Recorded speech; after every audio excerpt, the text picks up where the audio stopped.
Hello, friends, and welcome to episode 817 of the Juicebox Podcast.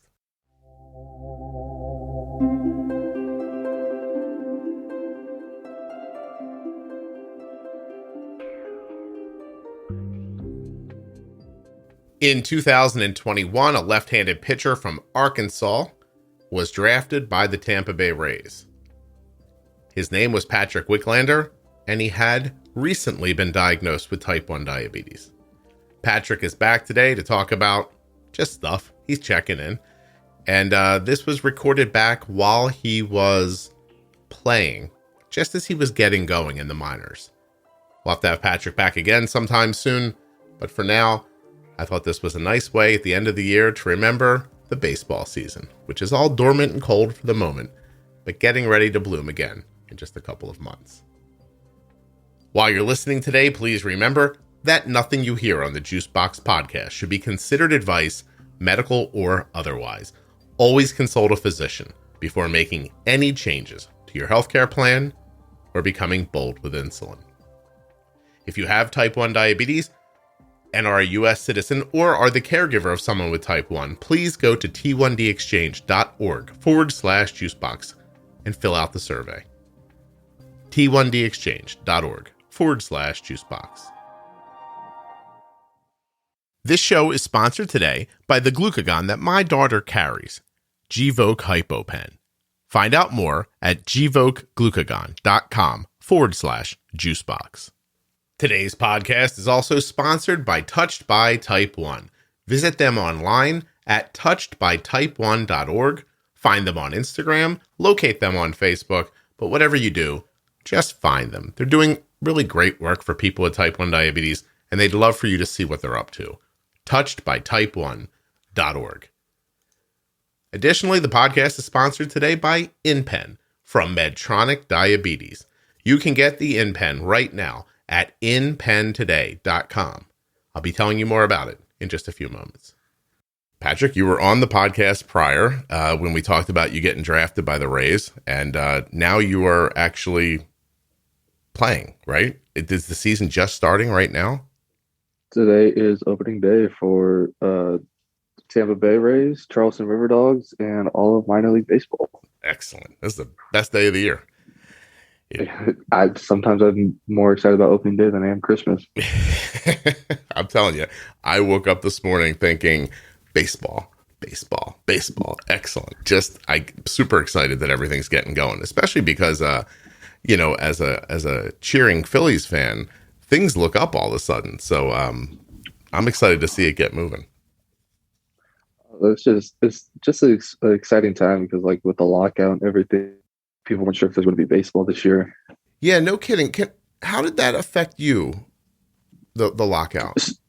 So it doesn't affect minor leaguers because we're not put on the 40-man roster. So for us, I mean, spring training went just as scheduled. Okay. But it turned chaotic a little bit when the big leaguers had to come back. So, to say the least. Oh, so you're using the facility.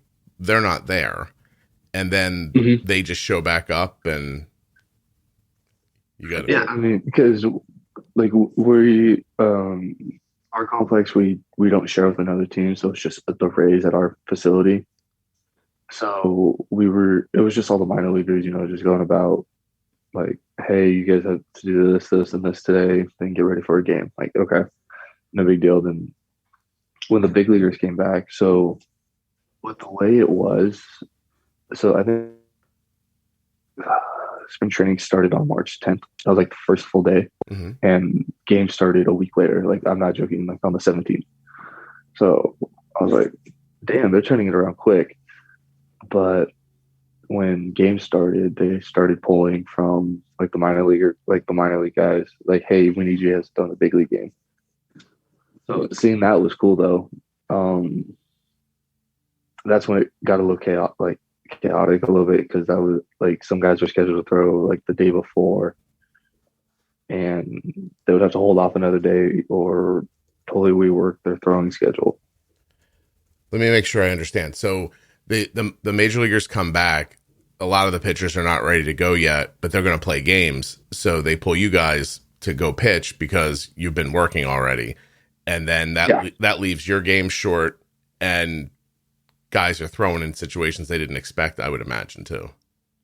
Yeah, and that's the whole part about, I mean, from my experience so far as pro baseball, is that you got to be able to learn and flip and like move on the fly. Okay. Like anything could happen at a drop of a dime. Yeah. Especially something like that. It's pretty cool. So are you on the Charleston River Dogs? Is that your roster right now? That is the roster I'm on right now. Cool. And do you have any, so I'm interested, do you have any idea where you stand right now, or you just show up and do your work and hope somebody notices? How does that all, or are you in the rotation, or how does that work? So right now, I signed as a starter, but I'm the type of guy to where it's like, hey, I just want to pitch. Yeah. Like, let me be able to go out and throw. And they have me down as a bulk inning guy, which is called a piggyback. So I come in right after the starter no matter what. Okay. So I'm scheduled to piggyback Saturday. Wow. And it's like with the Rays are known to have the opener, the long reliever, like the second starter. So, I mean, they told us when they drafted us, they're like, hey, be ready to do anything. Okay. Well, that sounds like a good offer, actually. Yeah. So I mean, I'm not complaining about it. Yeah. So it's a weird situation you're in, though, because the guy starts the game, and as a teammate, you're like, oh, I hope he does well. And as the guy who would really like to pitch, you're like, I hope he's got to come out soon. And that's the weird part about pro baseball, though. Like you got to be able to come down as a team and have that team aspect. But up until the big leagues, like you want individual success. Yeah. So it's just a weird dynamic, but it's just normal within professional baseball. Right. Hey, I have a question. So as you're coming out of college, you're an older guy at college. What's it like to show up and be a young guy again? I would, when I told my dad this, because it was like my first spring training, and I was like, hey, I feel like I'm moving into my dorm freshman year. Mm-hmm. Like I'm at the bottom of the totem pole. I got to earn my stripes, you know? So I literally felt like it was freshman year all over again. Because like you have guys that've been there forever, like they're in their 7th, 8th years. And then you have some guys they're like me, this is their first spring training. Yeah. So, I mean, just being on I got to talk with as many people as I could. Luckily, like I was able to, like in the off season, work out with one of the guys on the big league roster. So like whenever I saw him, like we would stop and chat, and it was just like, this is what I'm doing for my job now. This is cool. This is cool. No kidding, man. There's got to be like a little boy inside you that's just like every day, like, look where we are. Look what we're doing. I'm sure you'll get used to it at some point, but you know. 8-year-old me, I think it was like the second week in spring, or no, it wasn't second week. It was like second to last week. And I'm in the weight room working out, and I look to my right, and it's Corey Kluber and Tyler Glass now. Like 8-year-old me was like, yo, okay, what is this? Try not to walk up to them and go, hey, I'm Patrick. Yeah, literally, I'm just like, I'm not trying to fangirl right now, but like, yo, those are two of the best pitchers in the game right now. It's really something, man. It's pretty cool. It really is. Well, congratulations. It's amazing. Amazing success. Did you by any chance hear Trace Beasley on the podcast about a week ago? He's the I think he's the bench or the equipment manager for Alabama baseball. And he actually reached out to me when he heard about my story on Twitter. Yeah. Fun fact, I actually keep all the DMs about people who are diabetic that reach out to me. Oh, no kidding. Oh, that's very cool. Like even if it's like a mom, a dad, like a kid, like if I don't get back to you, I will keep it and read them. That's right. I don't know if that sounded very weird coming out of my head.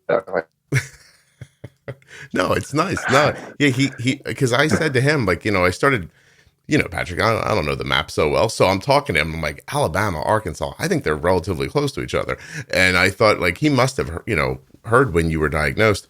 And he talked about you for a few minutes. And I just thought it was really kind of nice, just a nice overlap. Yeah, I mean, because I got this message request on Twitter, and I was like, who's this guy then? It was either Twitter or Instagram, I couldn't remember. And he said he was the equipment manager at Alabama. And it was like right after we played him. So I was like, oh shit. So you guys were both there. So, all right. So I just found you on the roster. It's so crazy that's amazing, dude. I don't know. It's very cool. So I hope you have a ton of success, man, and a great season, and everything goes the way you want. You feel good right now? Your arm feel right? Oh, my arm feels great. I threw a bullpen the other day. It was one of the better bullpens I've thrown. I mean, just the weather here is so much better than Port Charlotte, Florida. Yeah, it's humid, but you wake up, get to the field, and 70, 71 with a breeze. I'm like, this feels great. So it's excellent. Do they help you with, like you said you were lifting? Like, are you on your own, or are there people keeping track and helping, or is it chaotic? Does it feel like there's a plan? How does it all go? They have a plan. Do I know what it is off the top of my head? No, because it's a very long, detailed plan. Mm-hmm. But our strength and conditioning program is like, we lift twice a week is what I was told. But they're like, hey, if you feel like you can't do it today, like if you feel like you're not going to get anything out of it, it's okay. We could rework it. There is a little chaos in it, a little bit, but it's just, you got to be able to take it a step at a time and just kind of like, okay, I need to do this and this before I do X, Y, Z. Mm-hmm. It's just kind of reading it. So like, the funny part about pro ball is that they're like, hey, bring your phones to lift, so you know what you're doing. So you can follow the plan, because we're not going to help you. How about on the field? Do you feel like, is it just like you working and people watching? Are you actually being coached? Like, are people in your ear talking to you as you're working, or like, are they just trying to get a feel for you? Like, how does that all work out? So at the beginning of it, like, you have the coaches. You're like, in spring training, they put you with the coaches that are going to coach you at the affiliate. So I was with our pitching coach a lot of spring training, and he tried to get a feel for you. Like, they understand what the higher ups want from you. Mm-hmm. And so they try to put together a plan, and like, hey, we need you, like, we need and want you to do this, this, and this. And I mean, because that is like a lot of the pro guys, they understand it. They're like, okay, maybe I could try this. Like, it's a lot of bouncing ideas off one another. Like, I could tell you right now, I could stand in the outfield with like 2 or 3 of our other pitchers, and I could probably learn a new grip on a slider or something and try it, and it could be a better slider. Mm-hmm. And that's the cool part about pro ball, is that like, hey, you go out, you talk to someone who has a really good breaking ball, you have someone who has a really good changeup. Kind of learn from each other. Yeah, and that's literally all pro ball is. Yeah. So it's a little bit about your desire, I guess, to meet people and form relationships and have these conversations and then have, I guess, kind of the personal comfort to admit to yourself, like, his grip might work better than mine or something like that. And then go out there and look around for it a little. It's interesting. It really is. It's a fascinating thing, because, so many times in, like, coming up through baseball, like you're the guy, and then all of a sudden you move to the next level and you start over again, and it just keeps happening and keep happening. And because I'm putting myself in your head, but there's a moment where you're at your house or wherever you are, and you're like, I just got drafted. Like, I was just chosen in the Major League Baseball draft. You got to feel like you're 1,000 feet tall, and then you show up and you're like, I feel like it's my first day of college. It's it just kind of, it seems like it jerks you back and forth a little bit, and it's up to you to find some centering and move forward. It's interesting. yeah, it is a lot of like humbling experiences because Hmm. you can't be too high and you can't be too low. There's got to be times you got to learn to just swallow your pride and be like, hey, I need to do this. Yeah. Or there are people out there that are better than you. It's like, okay, what do I need to do to be better? Hmm. Well, it's a really interesting. I mean, it's a perspective on life that not a lot of people are going to have. But it as you're explaining it, it seems like it fits, with almost everything that a person would have to do. How are you making out managing your blood sugar during spring training? Is it any different than college, or is it going about the way you expect? So, um, at spring training, they didn't have like Gatorades. Like they had like a little 8 ounces of orange juice in the cafeteria. So when I first got to Florida, I was like, hey, I would take like one or two of the field, like the all the orange juices from the cafeteria, and they're like, hey, why are you taking it? I'm like, well, I'm a diabetic. And in the heat, I would like plummet a little bit. Right. But so I started going out and buying like the flats of Gatorade that you get at Sam's, Costco, Walmart, wherever you get them, and just start bringing them to the field. And everyone's like, "Yo, where'd you get the Gatorade?" I'm like, "Dude, I brought them." Like,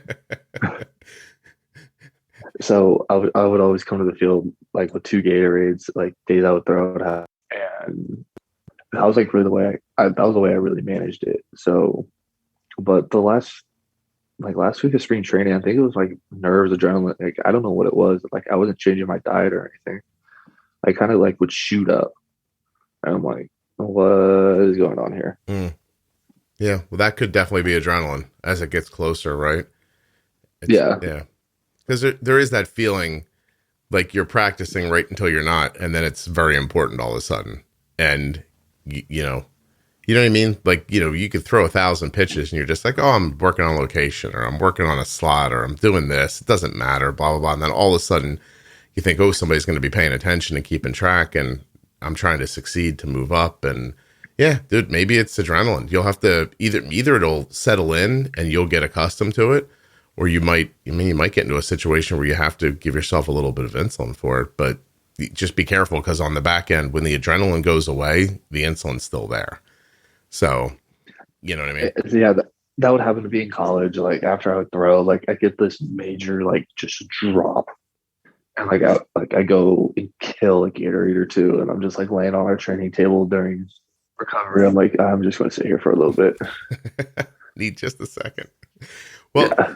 so, it's interesting because I think for people listening whose kids play sports, there's probably 1,000 moms listening right now who are like, wait, they didn't come up to him immediately when they arrived and said, oh, you have diabetes, we have Gatorade for you. Like, no one's probably talked to you for 4 seconds about it, I would imagine. No, they said they had stuff. I have carbs galore. Like all of our spread for food is like it's always like carbs, protein, and some sort of greens. Mm-hmm. So I would load up on the carbs, especially after practice. Yeah. And then the protein will kind of help me balance it out. Right. Is there a trainer? Have you and the trainer had a discussion about it, or is it something you're taking care of by yourself? The trainers are there. They're like, hey, if you need help, let me know. Actually, I need to talk to them today about getting my blood work done to check my A1C. I have an appointment next week. But they're very open about it, because the way pro ball works in every aspect is like, hey, we'll help you if you come and ask for it. I see. So A lot of the time it's like, hey, you're a professional. Yeah. And you're an adult, and you're going So to take care of yourself. Yeah. Right. It's interesting. Yeah, we aren't going to hold your hands type of deal. So I was like, I respect that. That's how I was in college. Yeah. No, I mean, listen, it's not that it shouldn't be that way. I'm just trying to pick through how it is so that people can hear it and understand it. I'm like, because it's funny because like I don't call our coaches coach. It's like, oh, hey, Skip, or hey, what's up, RC, or like we call them by their first names, and I'm just like, this is weird, and they're okay with it. You're not sir and sir and coach. Like, yeah, it's just like, I think it was like the short season after I got drafted. I get to Florida and I'm like, hey, coach. They're like, don't call me coach. Oh, no kidding. That easy. My name's this. Yeah, I was like, all right. All right. Nice. Cool. Well, you were in, about 5 games in that short season, right? I was in a little bit. I threw 18 innings, I believe. Okay. 18 innings, 22 punchies, 3 walks, a couple hits, no runs. Nice. That must have felt good. It felt good. Yeah. It felt good. I'm just excited to play a full season. Yeah. 140 something games. That's what I was going to just ask. It's 140 games. Wow. That's this will be the longest you've ever played, right? Yeah, especially because it's like I think we get like an off day every 20 days or something like that. Wow. So do you think there's a world where you'll say you really they start using you?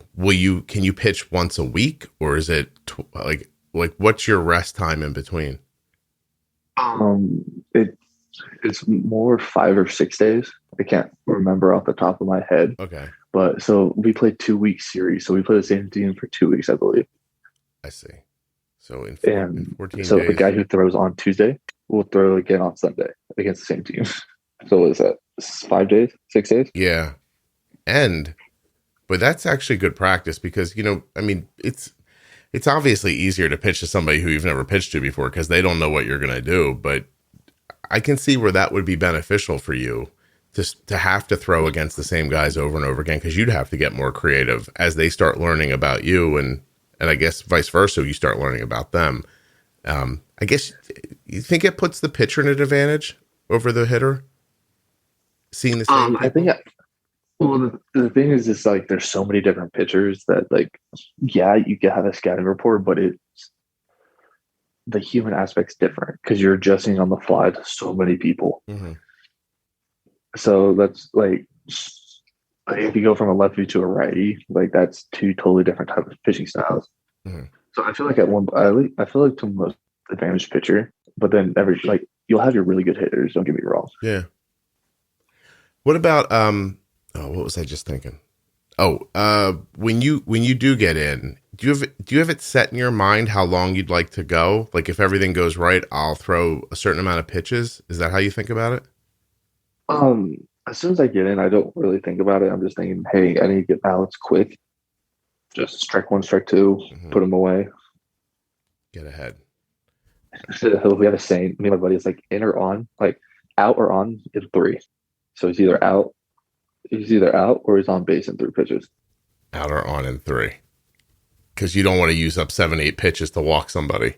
Or because if you think about it, so say you just do 4 pitches, you get 2 outs, and you walk 3 in a row on 12 straight pitches. There's 16 pitches right there. That's a full inning. Mm-hmm. And you got to throw an extra 3 or 4 to the 6th guy. That's just like 19, 20 pitches, and if you do that every inning, you're going to be lucky to last 4 or 5. Yeah, it's interesting, man. It's the whole I don't know. I find the whole thing kind of fascinating. So, all right. Well, you asked to come back on because you've got something you want to talk about, but I don't actually know what it is. So I'm going to find out along with everybody else. So Gvoke HypoPen has no visible needle and is a premixed auto-injector of glucagon for treatment of very low blood sugar in adults and kids with diabetes ages 2 and above. Find out more. Go to GvokeGlucagon.com/juicebox. Gvoke shouldn't be used in patients with insulinoma or pheochromocytoma. Visit GvokeGlucagon.com/risk. I'm feeling a little sentimental here. This is my last ad of 2022. I did some rough math before I started. I have done over 450 advertisements this year, spread out over... Oh, God. I didn't do the math on that one. Hold on a second. Calculator. Need that. This is probably going to be one of these things I could have done in my head. Over 200 episodes, 450 ads, and Medtronic is not coming back next year with their InPen ads. So this is really a finale for me. Let me see if I can do a really good job here. Hold on a second. If you don't want to use an insulin pump, but you want a lot of the functionality that insulin pumps have, you should take a look at the InPen from Medtronic Diabetes. The InPen is one of today's sponsors. And if you really go look at InPenToday.com, what you're going to find is an insulin pen that doesn't look much different than what you're expecting. Actually, I don't think it looks different at all from what you're expecting. But where the difference comes is that pen connects to an app on your phone. And this app, I'll tell you, that this app shows you your current glucose when paired with your continuous glucose monitor. Is that not enough? You need more? It has a dosing calculator, calculates the optimal dose for meals and corrections using current glucose and activity levels. And active insulin levels. I was getting ahead of myself. It shows you active insulin remaining, your glucose history, generates reports for you or for your physician. It has an activity log so you can see doses, meals, glucose readings. It keeps a history of your doses. You can see when the insulin went in, a meal history. It's amazing. And it's right on this app. It's just fantastic. Now you can go to InPenToday.com right now and just sign up and just get going.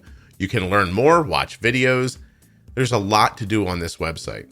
If you scroll down far enough, you'll see that while this offer is available to people with commercial insurance and terms and conditions apply, you may be one of the people who will pay as little as $35 for an InPen.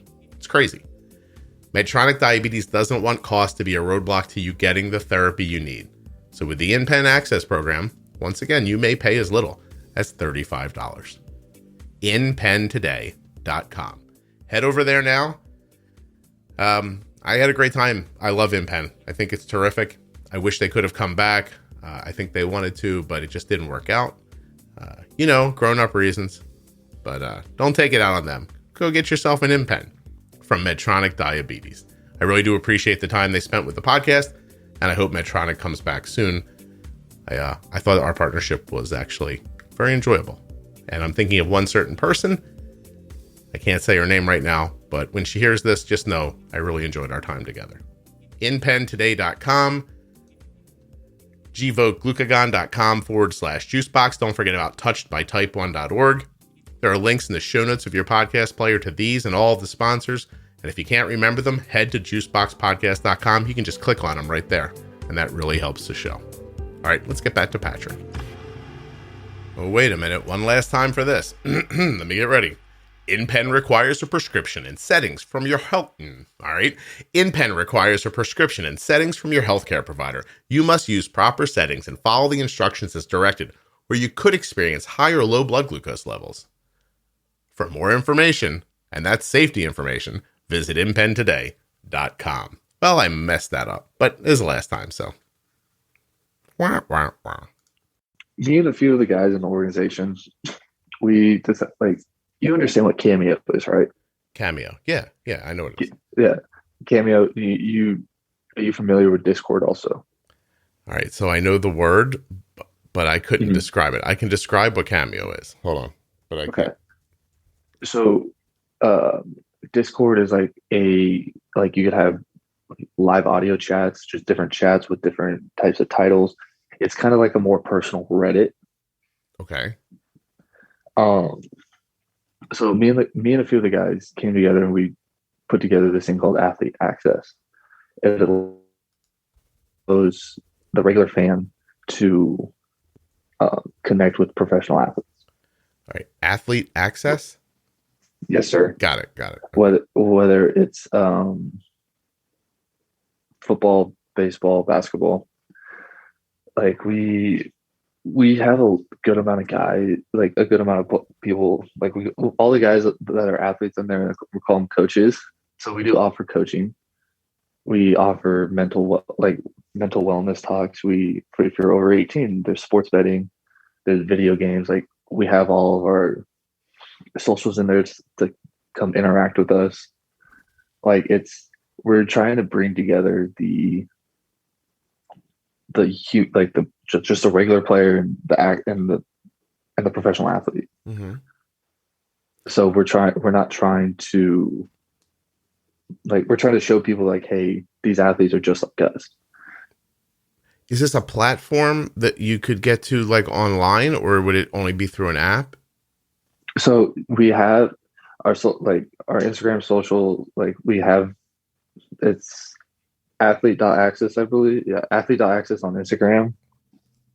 and athlete access. It's the underscore access on Twitter, but it is a Discord. It's a certain app you can use on your computer too. Mhm. And we have like a bunch of different people in the servers. Like we're currently doing a giveaway. It's like, hey, the new MLB The Show 22 came out. You gotta like go in the server and say, hey, free stubs, and we're giving away like the game currency right now. So we're still growing a bit. So we're trying to get more people involved because like we're on TikTok, we're on all those socials. So we're trying to like you probably see what Trevor Bauer was doing, right? With his vlogs. Yeah, I know he was making like a ton of video blogs, right? And yeah, we're trying to allow more fans to like, hey, like actually interact with us. We're not really vlogging right now. That's going to be like the next step. Okay. For us, it's just getting our name out there a little bit more. Like the Discord for y'all a little bit. So you broke up for a second there. So if somebody's looking for you, the best way is to find. You're good. Okay, it's back. Sorry about that. Yeah, that was something happened on my end. What I was going to ask you is, so do people find you through Discord? Is that the best way, or through any of the socials that you're on, or what's the best thing? Discord is the best way possible, but we still like we will take DMs on Twitter or Instagram. Okay. So I mean, like some of the channels we have on our Discord is like we have general chat, mental health and wellness, pitching, hitting, guiding, gaming. We have like Call of Duty, like the multiplayer, Warzone, zombies, different clips. We have Fortnite. We got the show, sports betting, all athlete chat. It's just a bunch of different like, hey, so it's a hang for people to come in and meet guys like you, and even there's some Discord, so some channels where people could ask questions about, I don't know, a pitch they're throwing or that they get nervous before they play or like anything like that. Like just it's interaction that's there. Mm-hmm. Yeah. Okay. And we're trying to bring that like that human aspect to, so like it's not like, so people are more and more comfortable around professional athletes and they understand that, hey, they're the same person as the 15, 16-year-old kid. Like we're all trying to get better. One's just thinking a little differently than the other. Yeah. It's funny. I think that one of the things that allowed Cole to think that he could keep playing baseball was that he knew a guy who played in the minor leagues, and that it seemed like a real thing. I don't know if that makes sense or not. You know what I mean? Like you, as a way of an example, I wanted to write books when I was growing up, but I didn't know anybody who did anything like that. And so it didn't seem like a real job to me, I guess, as an easy way to say it. And so I never really aspired towards it because I couldn't see it anywhere in the world. It just felt like an idea that happened to other people. And I know that when Cole met a guy who's like, hey, I played baseball around here in high school, and then I got drafted and I went and did this and I played in the minors for this many years. Guy's got like cool stories, like a lot of great stuff happened for him, etc. It made it feel possible. And when I think of that guy, he just seems like a regular person to me. Like even you, to me, like you just seem like a regular person to me. But later today, with any luck, around the fourth inning, you're going to be like, hey, I'm here to pitch. And that's a thing that, seems otherworldly to people. So it's a really cool idea to just let people see you as yourself. Yeah. And that's what we're trying to get at. And my buddy came to me with the idea after he called me one day while I was giving lessons. I said, hey, I'm working right now. I'm like, let me call you back after. He goes, okay. And I said, hey, I was working. What's up? And he's like, do you coach kids? I was like, yeah. He goes, man, I got something for you. And he told me about it. I was like, dude, I'm all in. That's cool. That's great. So when we're done, send me the social links and I'll read them in so that people have them perfectly. Branding is becoming big in baseball too, and it's helping a lot of guys You know who you're making me think of by talking this way? Trevor May with the Mets. Do you know? Yeah. Yeah, right. Like while he's in the minors, he's like playing music online and doing and playing. He did so much stuff like that where he was just interacting with people and making his stuff available. Whatever it was that he was doing, he was always putting it out there. And I think he's going to be their. I think he's their setup man this year, right at the pro level. So yeah, I can just think of him on Twitter. Yeah, with the Twins.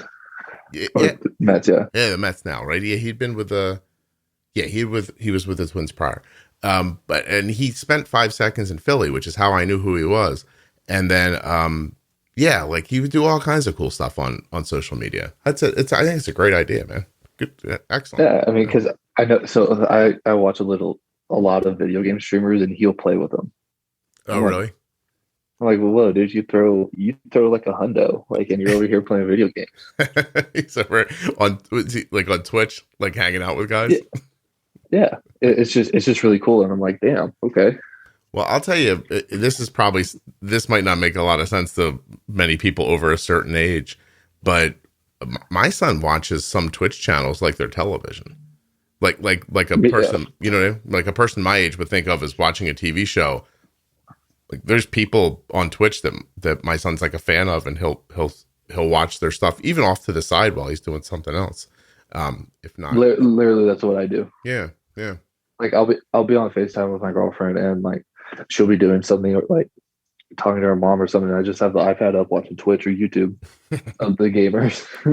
I think it's a whole world that older people might not understand. But when you said it, I thought it's a good idea. I wish you a ton of luck with it. I hope it takes off and becomes a real platform for you, because it's a great idea. And as you meet more and more people, you'll easily be able to bring more and more people into the fold and give other people access to new people all the time.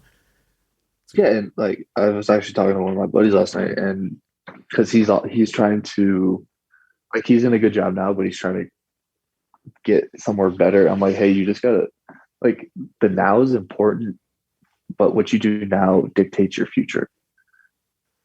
Yeah, no. Listen, I made a podcast for a long time that nobody listened to, so it takes a while to build things up. You gotta stick to it. Yeah, no, really, nothing. I think that anybody that believes that you just do something and it automatically works, that's the random. Like, there's one person that happens to, and even then, if you spoke to them, they probably had a long journey that you're unaware of. Like, things don't just happen overnight, and when they do, they burn out as quickly as they start up a lot of times. So I think putting a lot of work into something and building it up and making it valuable is it's the only way to go, really. So I like this. I like talking about something like this that's just starting to happen, and be interesting to hear you. Be interesting to hear you 4 or 5 years from now, where you're like, hey, Scott, I'm the, look at Trevor. Like, you could be like, look, I'm the setup man for the for the Rays now, and we've got this whole thing going. All right, cool. I wish you a lot of luck with it. I hope it goes great. I appreciate it. Yeah, absolutely. I mean, that's all it is. Like, branding with baseball now. It's like, well, with that comes a lot of good relationships. Like, I've been talking to you, like you. I've been getting to know you and Cole. Right. So I mean, it's just it's cool to see the people you meet along the way too. Yeah, 100%. Like, you really don't know. Like, seriously, there's a weird world where, I don't know, 10 years from now, you and my son know each other because you came on a podcast because you got diabetes. Like, it's just like, it's a weird, like you never know how things are gonna go, and you need people, especially in a modern age. Like listen, it's not going to die overnight, but going into an office and doing your job is, my wife has been working in my dining room for 2.5 years now. And if you ask her, is there any significant reason why you need to be back in that office, she would tell you no. She's getting more work done like this. It's easier. She's not traveling as much, etc. The way people are interacting with each other has already changed, but it's going to continue to morph. And, the way you meet people is going to change as well. So I don't know. I think I don't know how long I'll live, Patrick, if I'll see the end of it, but people are going to have jobs one day through people that they know who they've never stood in front of. And I think that's 100% true. So yeah, dude, I think you're on top of something here. Make sure the guy running the digital stuff, he's the important one. Everybody be nice to him. Oh yeah, no, he could make or break this whole thing. All right, man. So what's the rest of your day like now? We're talking pretty early in the morning. What time do you have to be at the field? So I'm leaving the field at 1:45. It's like 15, 20-minute ride. That's how far out I am of the city of Charleston. Mm-hmm. I got my schedule last night, stretch at 3:15. So get there, eat, chill out for a little bit, do some pre-throw stuff. Need to find out if I'm hot or not today. Like, I don't think I am because I'm piggybacking tomorrow. Okay. So it's kind of, hey, if I'm not really hot today, I could leave my turfs on or put spikes on to play catch. And sit in the dugout, look good, get ready for tomorrow. So if you have no plans on pitching today, you might have a catch, but you're not gonna ramp your arm up at all, right? Like it's a giant, like usually for me, day before I throw, it's a big feel good day. So I get to the point where my arm and other pitches feel good too. Mm-hmm. So it's like, okay, I got I feel good going into my outing. Gotcha. And then on a pitching day like tomorrow, there's a certain time tomorrow afternoon you're gonna get loose, and then there's another time where you're gonna get hot, and then you're gonna go play. What's it like?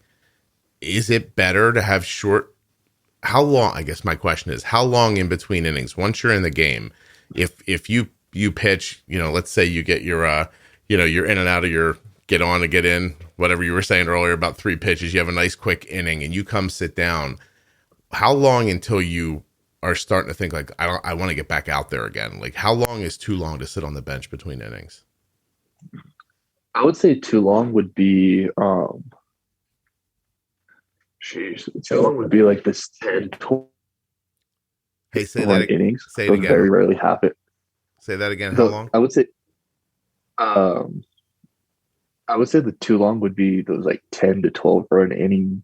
Okay. Innings. Yeah. That very rarely happen the older you get. Yeah. Hopefully, right? Yeah. But it's when the opposing pitcher doesn't throw, like it's like ball 1, ball 2, ball 3, strike 1, strike 2. When it's like those high pitch count innings, you're just like, hey, get back out there, man. Yeah, it's hard on you as well, I would imagine.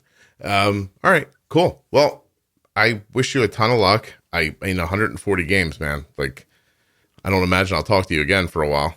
You're gonna be you're gonna be underwater for a little bit, but no, man, I really appreciated having you on. So I feel like you're the official baseball player of the Juicebox Podcast. So I think we're all pulling for you. I really appreciate that.